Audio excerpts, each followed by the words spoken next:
Moimenta 1 by Christian Matson.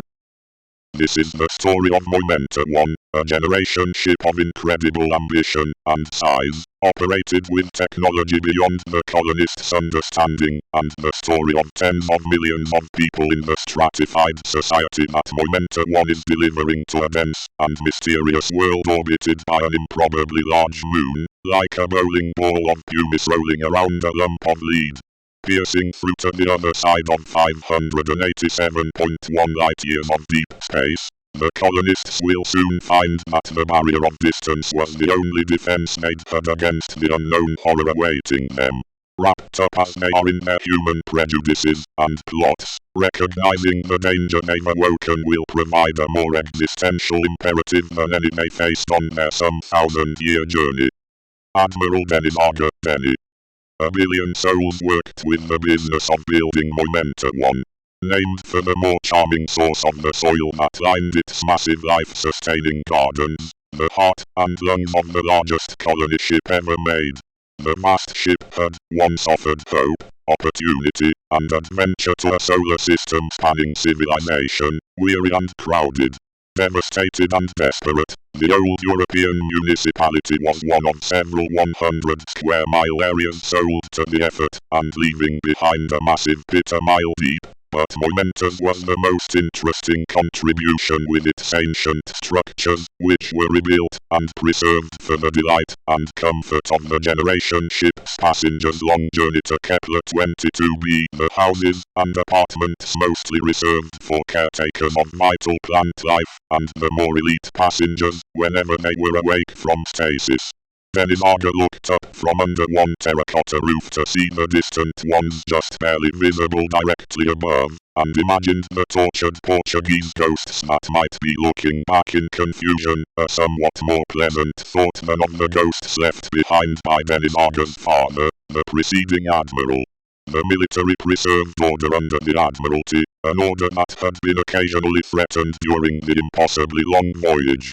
Sacrifices were made.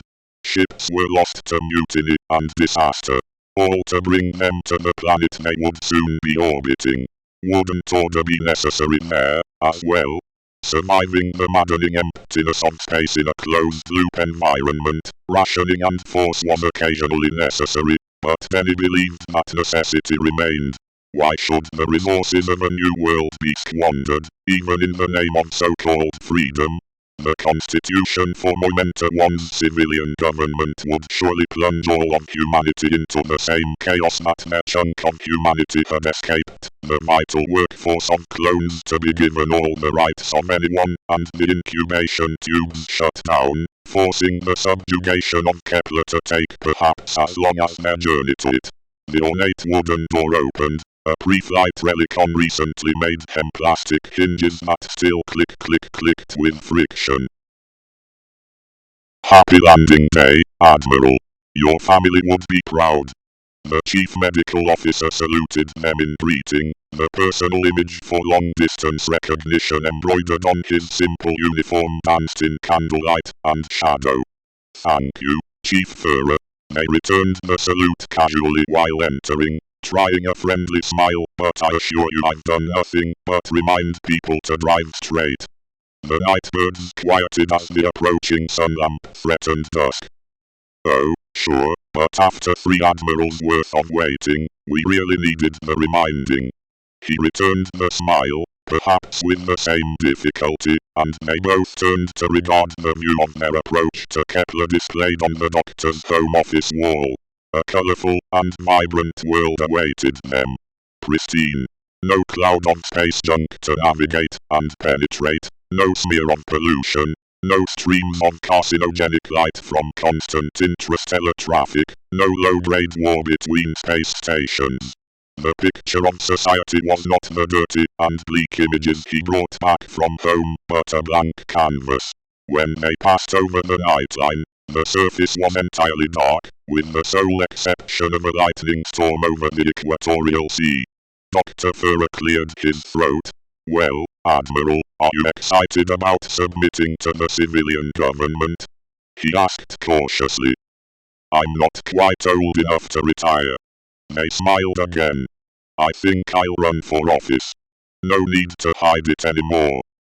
That would require a constitutional amendment, you know. I don't think even you can swing that. Dennis Arger shrugged. It's fitting though, isn't it? Besides, I can't ignore demands that I be allowed to participate. You're not joking?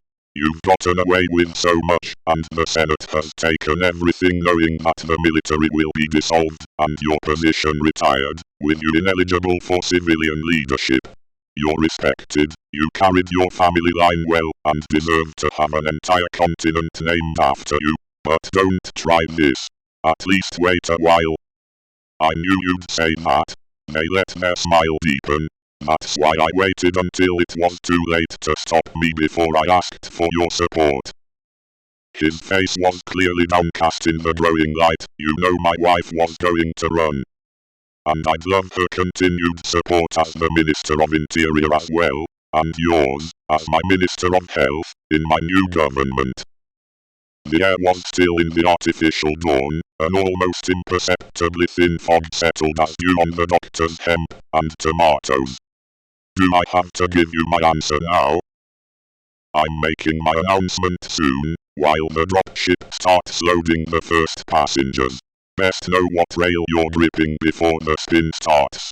They nodded good morrow, and the Admiral headed back, toward the receding darkness.